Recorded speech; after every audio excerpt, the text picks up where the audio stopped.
I am laughing, not because of XRP's price action. On this sad night of dumping, guys, this is what Donald Trump stated, and he literally confirmed our whole theory. Guys, we were the only people to say this. I'm pretty sure, I don't know about what others are talking about, but us personally, or at least me, I literally stated this to a T. This isn't financial advice, but this is what I believed, and it seems like it's about to come true, right? On this sad night of crypto prices dumping, Trump is now calling 2025 a 1929 depression thanks to what the Democrats have done. What did you just say? Did he say 1929 2.0 imminent? And number two, he says it's going to be under him.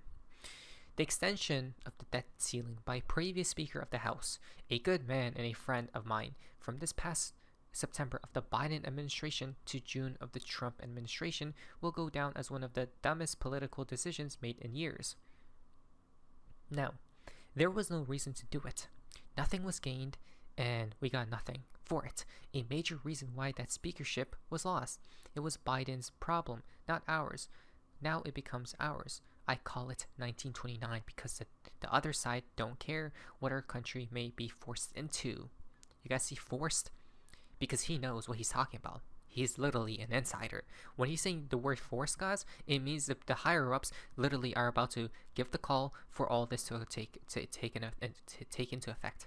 Okay, you guys have to realize that a new financial system is literally imminent, but most people are looking at this thing and that thing and memes and distractions and all sorts of stuff when literally the price is XRP because of this exact situation. XRP is my hedge collapse. I'm going crazy. My heart is racing. My heart is smiling. What? I'm laughing out loud. In fact, they would prefer depression as long as it hurt the other side. And this, the other side must be forced to take a vote on this treacherous issue now during the Biden administration and not in June. They should for this potential disaster, not the Republicans. Oh, you don't say, guys. We called it. I told you guys. The guard or the baton will be handed over to who? To him. To this person right here, guys. Right? When it's all said and done, he's going to be blamed. But again, he's going to come out with the solution as well. Remember, the Riddlers have always pointed out that on his arm, guys, or on his hand, right? On his hand, guys, XRP is shown, right? That looks like a Grinch hand, but if there is a problem, they're going to introduce a solution, right? Remember, they create the problem in the first place. Right? It's all intricate. Now, the solution is what? Cryptocurrencies, right? $11 trillion BlackRock says Bitcoin and crypto is growing faster than the internet. Wild times, don't you see? The people are getting comfortable now. The people are getting used to the word crypto. The subconscious mind is being reprogrammed and rewired. Listen to this very carefully. You must, because this is from BlackRock, another head puppet of the system. At BlackRock, I really spend a lot of my time thinking about the future and some of the disruptive changes that are impacting the world and society and the economy and our portfolios around us. Oftentimes, this is about disruptive technologies. Oftentimes, it's about societal changes. But what we found with blockchain and digital assets is that in some ways, this is one of the fastest growing technologies we've seen in the last few years. On the right-hand side of the chart, you can see our adoption curve. This is just looking at how quickly certain assets are adopted by society. And you can see that blockchain and digital assets are being adopted faster than major revolutions before it, whether that's the internet or whether that's cell phones. And there's a couple of reasons for this. The first reason is just we're living in a more digital economy than ever before. If we're consuming things online, streaming videos, playing video games, buying digital content, it makes sense to have digitally native assets to conduct those transactions, particularly when there's, secondly, and importantly, in a year like this year, where over half the world's population is voting for new leadership, not just the elections in the United States, in Mexico, in India, and the European Union, we're seeing more geopolitical risk than before, and in fact, declining trust in institutions, whether that's trust in government institutions for maintaining peace and order, whether that's trust in central banks in terms of keeping inflation under control.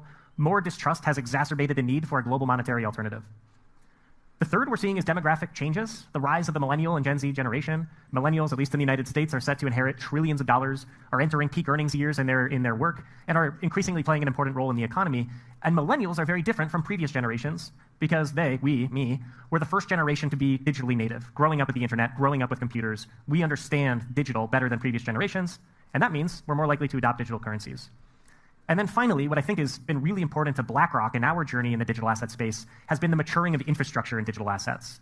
We've seen billions of dollars move from venture capital and private equity into digital assets to fund incredible innovation in blockchain. We've seen the regulatory environment evolve to get more constructive around digital assets and how people can buy them.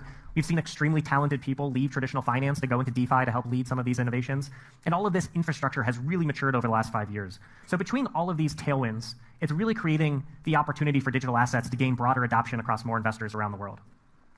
With that being said, we're in the early days. 2.9 trillion, it changes every day. Maybe it's slightly higher or slightly lower since we made this slide. But we have focused thus far our efforts on 2 digital assets, the 2 largest. We feel that between these 2 assets, which represent about 75% of the market cap of the digital asset space and have some of the most liquidity in the digital asset space, that we can really start to make headway in terms of bringing out accessible vehicles to more investors. Now, what I'm going to talk about...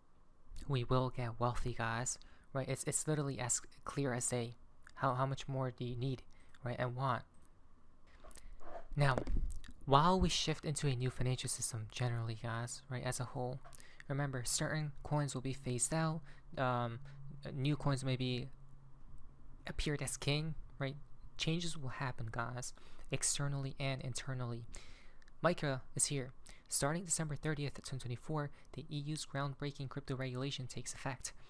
What does this mean for crypto providers, stablecoins like USDT and USDC, and investors? This is why regulations are ramping up, like we stated once again. How are everything we have been talking about are literally coming into fruition?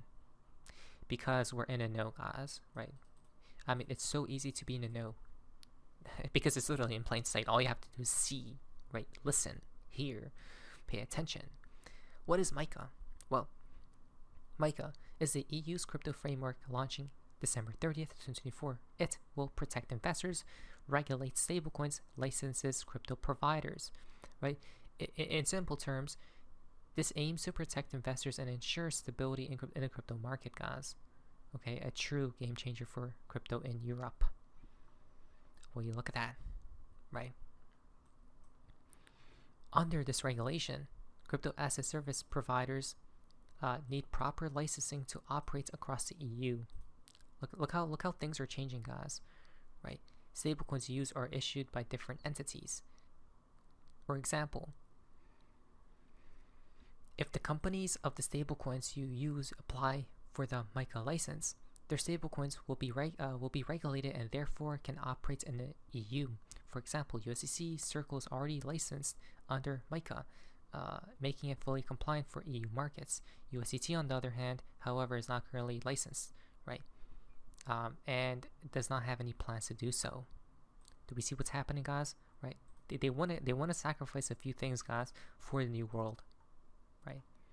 But I don't think this dies at this point in time, right? I think all this happens during the collapse, not yet, right? Now, what should you do? Well, while USDT isn't licensed, there's no reason to panic, right? You can still safely hold USDT in your portfolio or exchange account, unless the exchange you use notifies you about its delisting, right? So, there you guys go, right? There has been a lot of FUD against this, right? But we know the truth, guys. That's what I'm saying. It's nothing too significant, but it is at the same time, right? Because them delisting is crazy. A stablecoin, in fact, ridiculous. Now, what to expect in the coming week now that MiCA, transfer of funds, and anti-money laundering regulations are implemented. This week, crypto markets may experience moderate volatility as anticipation around this new regulation, right? So let's be very careful out there, guys. So yes, in 2025, CBDCs will begin to coexist with stablecoins. Documented, right? Listen to this. Now, central bank digital currencies (CBDCs) will begin to coexist with stablecoins. Wow! And this is the year 2025. Didn't Trump just say the depression is on the horizon, 1929, and they're now bringing upon stablecoins and CBDCs? Ridiculous and hilarious, if you ask me. Right? I don't know if Bitcoin will make it, because Jim Cramer keeps saying TR, we used to call that Mr. MSTR. I've got to tell you, it's a Bitcoin play. I prefer to actually own Bitcoin. I know that Citron put some sort of short on it. All I can tell you is own Bitcoin. That's a winner. And that, ladies and gentlemen, is the conclusion of the lightning round. TR, we used to call that Mr. Right? Own Bitcoin. That's the winner. If he's telling you to do something, guys, I hope you really do the opposite, but not financial advice. Talking about what's happening to cryptocurrencies, because it seems like it's been going down and down and down. I don't know what's been going on, but something is. Well, I wouldn't to be too worried, guys. Right? The reason being is because maybe perhaps we're following the fractals of the past, and the fractals of the past stated that, hey, December 15th was probably a short-term top. We're going to come down, and then the New Year's starts off with a big bang, an explosion, and that's literally tomorrow. Do we see what's about to happen, guys? Right? The actual top, or at least a mini top, happens March time frame. Okay. For XRP, red week 3 of 3 done. XRP should now go on a face-melting 4-week rally to new all-time highs. If we continue to follow 2017 and have been since the election, guys, right? So things, I hope, are looking splendid, guys. Right, look at this. I'm pretty sure this looks amazing right now. I hope this is the bottom, guys. Please, God. I hope to God. Please, please, please.